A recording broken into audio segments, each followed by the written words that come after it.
अस्सलाम वालेकुम viewers. Design को बनाने के लिए यहाँ पे देखें, सबसे पहले मैंने अपनी स्लीव का फैब्रिक लिया है। इस स्लीव की जो है वो ऊपर की तरफ से मैंने कटिंग की हुई है, साइड वाली कटिंग जो है अभी मैंने नहीं की है। तो इस तरीके से हम इसको डबल करेंगे। डबल करने के बाद बिल्कुल बिड में रख के हम इसको फिनटेक्स लगा लेंगे।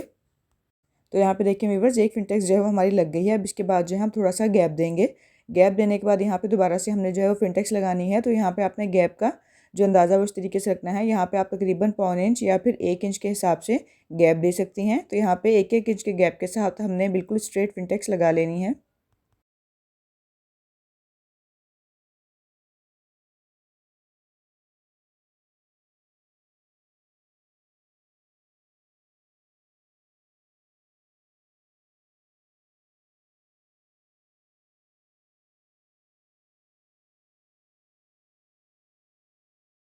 तो यहाँ पे देखें व्यूवर्स, फिनटेक्स जो है वो एक साइड की हमारी कंप्लीट हो गई हैं। अब हम इसको दूसरी साइड से भी जो है वो फिनटेक्स लगाएंगे।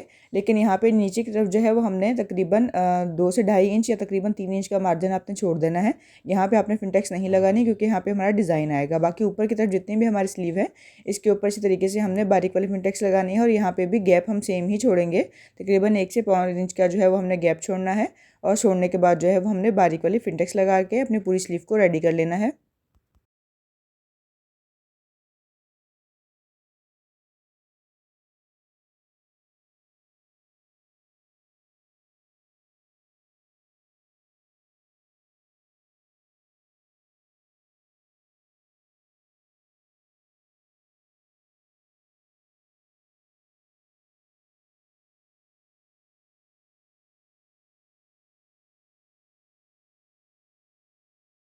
तो यहाँ पे देखिए व्यूअर्स, स्लीव जो है वो हमारी रेडी हो गई है। फिनटेक्स लगा के मैंने इसको अच्छे से आयरन कर लिया था। यहाँ पे मेरे पास बुकरम का एक पीस लिया था, इसको मैंने फैब्रिक के ऊपर पेस्ट कर लिया है। अब इसकी मेजरमेंट का अंदाज़ा आपने कुछ इस तरीके से लगाना है। यहाँ पे देखिए हमारी स्लीव की जो चौड़ाई है, इस हिसाब से हमने इसकी लंबाई ली है। और बिल्कुल इसी तरीके से हमने यहाँ पे चौड़ा बिल्कुल बुकरम ले लिया था। चौड़ी बुकरम ले लेने के बाद जो है वो यहाँ पे हमने इसको शेप दे ली थी, ठीक है। और उसके बाद इसको फैब्रिक के ऊपर हमने पेस्ट कर लिया था। ऊपर की तरफ से जो है वो आपने फैब्रिक छोड़ना है एक्स्ट्रा, और नीचे की तरफ आपने बिल्कुल बुकरम के साथ रख के जो है वो कटिंग कर लेनी है। तो यहाँ पे जो है हमने एक लाइन ड्रॉ कर ली है। ये लाइन जो है वो हमारी तकरीबन हमारी सिलाई वाली है, ठीक है। इसके ऊपर जो है वो आपने कोई डिज़ाइनिंग वगैरह नहीं करनी, इसको हम सिलाई के मार्जिन के लिए छोड़ देते हैं। अब यहाँ पे हमने पेन की हेल्प से इस तरीके से लाइनिंग को ड्रॉ करना है। यहाँ पे हम स्ट्रेट लाइन जो है वो ड्रॉ नहीं करेंगे। जिस तरीके से आड़ी टेढ़ी हमारी जो होती है, इस तरीके से हमने अपनी लाइन को ड्रॉ कर लेना है। आड़ी आड़ी जिस तरीके से टहनियाँ बनती हैं। अब इसके बाद यहाँ पे मेरे पास वुलन थ्रेड है, तो वुलन थ्रेड जो है वो मैंने बाबिन में भरा हुआ है। इसको सिंगल ही मैंने धागा भरा है। तो यहाँ पे इस तरीके से हम इसके ऊपर सिलाई लगाएंगे।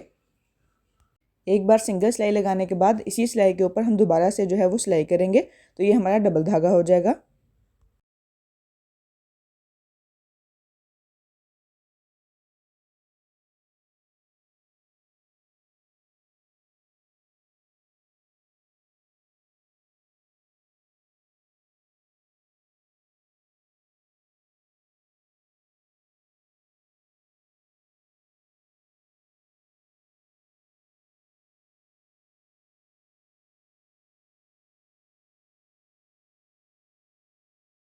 तो यहाँ पे देखिए व्यूअर्स, सिलाई जो है वो मैंने लगा के रेडी कर ली थी। ऊपर की तरफ हमारा जो एक्स्ट्रा फैब्रिक था, इसको मैंने नीचे की तरफ जो है वो ग्लू लगा के इसको पेस्ट कर लिया है। अब यहाँ पे 4 धागे मैंने सेम थ्रेड लिया है, जो कि मैंने सिलाई लगाई है उसी वाले थ्रेड से। तो यहाँ पे व्यूअर्स, हमने मेजरमेंट करनी है। मेजरमेंट हमने इस तरीके से करनी है। नीचे की तरफ से मैं एक इंच का जो है वो फासला छोड़ रही हूँ। ऊपर की तरफ तकरीबन 1.5 इंच के फासले पे हमने जो है वो निशान लगा लेने हैं। 1.5 इंच के फासला हम छोड़ते जाएंगे और निशान लगाते जाएंगे। निशान जो है वो आपने ज़्यादा डार्क नहीं लगाना है, बिल्कुल लाइट से ही लगाइएगा, क्योंकि वो बाद में नज़र ना आए। तो यहाँ पे इस तरीके से हमने मेजरमेंट अपनी कंप्लीट कर ली है। अब इसके बाद जो धागा हमने भरा हुआ है सुई में, इस तरीके से हम इसको निकाल लेंगे। निकालने के बाद इस तरीके से हमारा जंजीर टांका होता है, इस तरीके से हम इसको टांके को उठाएंगे और थोड़ा सा आगे की तरफ ले जाके और नीचे की तरफ हम धागे को नीचे ले जाएंगे, ठीक है। और इस तरीके से हम अपने पूरी पट्टी के ऊपर जो है वो ये छोटी छोटी सी पत्तियाँ बना लेनी है।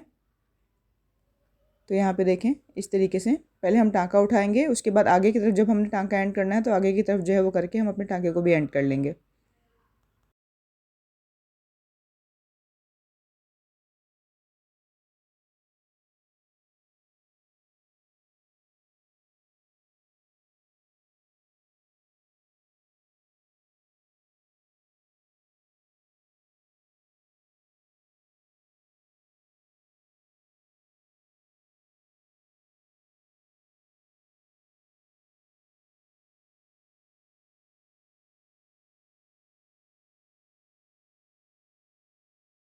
अब इसके बाद व्यूअर्स मैंने बारीक वाले पर्ल जो हैं वो लिए हैं। एक पर्ल जो है वो बिल्कुल स्टार्टिंग पॉइंट पे लगा रही हूँ जहाँ पे जो है वो हमारी पत्ती बनाई हुई है, और एक पर्ल जो है वो बिल्कुल दरमियान में टहनी के ऊपर। ठीक है, तो इसी तरीके से हमने अपनी पूरी पट्टी के ऊपर जो है वो पर्ल्स को अटैच कर लेना है।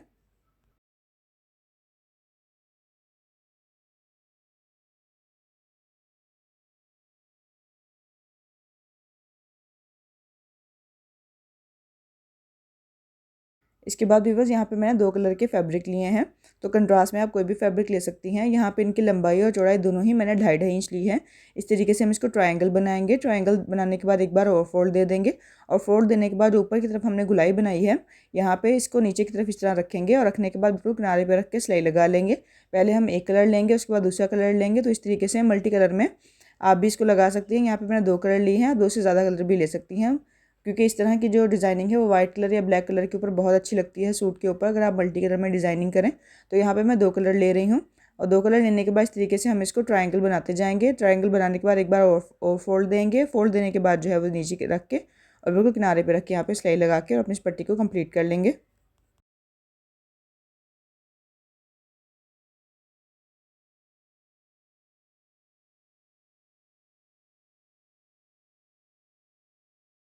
तो यहाँ पे देखिए बस ये वाला हिस्सा हमारा कंप्लीट हो गया था। इसको मैंने एक साइड पे भी रखा है। यहाँ पे मैंने अपने स्लीव का हिस्सा ले लिया है, और इसके ऊपर जो है वो ग्रीन कलर की मैं पट्टी लगाऊंगी बारीक वाली। तो पहले हमने स्लीव को उल्टी तरफ से इसको लगाना है। ठीक है, ये स्लीव की उल्टी वाली साइड है। इसके ऊपर इस तरीके से हम अपनी पट्टी को रखेंगे, और रखने के बाद यहाँ पे तकरीबन 1 पैर की सिलाई लगा देंगे।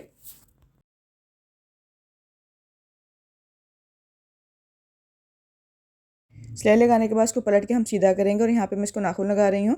आप चाहें तो इसको जो है वो प्रेस भी कर सकती हैं। तो यहाँ पे देखें इस तरीके से ऊपर की तरफ हमने इसको मोड़ के और यहाँ पे नाखून लगा लेना है, तो हमारी पट्टी जो है वो सीधी तरफ आ जाएगी। अब अपने डिज़ाइन वाला जो हिस्सा है इसको इस तरीके से रखेंगे।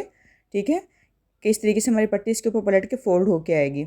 तो यहाँ पर हम पहले अपने इस डिज़ाइन को जो है वो सिलाई लगा लेते हैं, ताकि बाद में हिले नहीं। तो यहाँ पर इसको कच्ची सिलाई लगाने के बाद हम ऊपर की तरफ से भी अपने डिज़ाइन को सिलाई लगा लेंगे।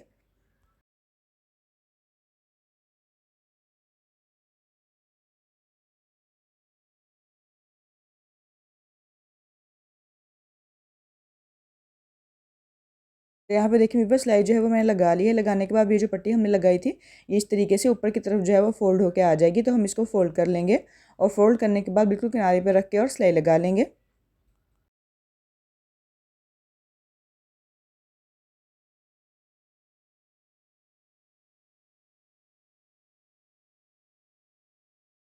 तो यहाँ पे देखिए मेरे पास सिलाई जो है वो हमारी कंप्लीट हो गई थी। अब इसके बाद ये जो हमारे ट्रायंगल हमने अटैच किए हुए हैं इनको इस तरीके से हम खोलते जाएंगे, और खोलने के बाद यहाँ पे देखें कितनी खूबसूरत जो है हमारा डिज़ाइन बन के रेडी हो जाएगा। अब हम इसको सुई धागे की हेल्प से यहाँ पे बिल्कुल जो हमारे कॉर्नर बन रहा है हमारी पत्ती का, यहाँ पे हम इसको बारीक से टाँका उठाएंगे, और टाँका उठाने के बाद इसको पत्ती के ऊपर से ले जाकर और नीचे की तरफ एंड कर देंगे। आप चाहें तो इसके ऊपर भी पर्ल्स को अटैच कर सकती हैं, लेकिन यहाँ पे मैं इसको सादा ही रख रही हूँ, इसके ऊपर पर्ल्स मैं अटैच नहीं करूँगी।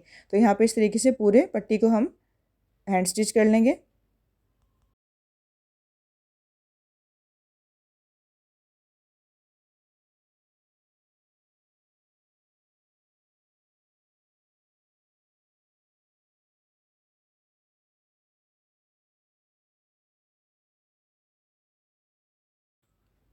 तो यहाँ पे देखें व्यूवर्स अल्हम्दुलिल्लाह मेरा डिज़ाइन बनके बिल्कुल रेडी है, और ये काफ़ी ब्राइट कलर से ये बन के इतना खूबसूरत लग रहा था। तो मैंने इसको जो है अपनी स्लीव में भी पहन के देखा था कि किस तरीके से इसकी जो है वो लुक आ रही है। देखें इसकी बहुत ही खूबसूरत सी लुक आ रही थी। ऊपर की तरफ फिंटेक्स हैं बिल्कुल सादा, और नीचे की तरफ जो है वो हमने इसको कलरिंग के साथ जो है वो कंप्लीट किया है। तो बहुत ही खूबसूरत सी लुक दे रहा था। आई होप मेरी आज की वीडियो आपको पसंद आई होगी। वीडियो पसंद आए तो वीडियो को लाइक कर दीजिएगा। अल्लाह हाफिज़।